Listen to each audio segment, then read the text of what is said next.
Inilah sederet fakta terkait info yang viral. Selebgram Lina Mukherjee hamil di lapas perempuan di Palembang. Bahkan ada kabar yang viral anak dari Saiful Jamil. Selebgram Lina Mukherjee hamil di lapas digosipkan tengah mengandung anak dari Saiful Jamil. Rumor tersebut langsung menjadi perbincangan netizen karena Lina Mukherjee diketahui sedang ditahan di lapas perempuan kelas 2A Palembang.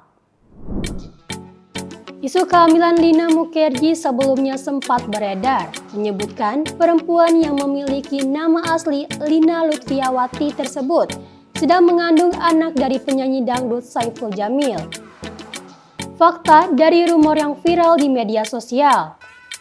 Ike menjelaskan saat mendapatkan isu tentang kehamilan Lina Mukherjee, pihaknya langsung memeriksa. Hasilnya, Lina dinyatakan tidak dalam kondisi hamil. Hari ini kebetulan tes kesehatan, setelah dites pack hasilnya negatif, ujar Ike. Hubungan dengan Saiful Jamil.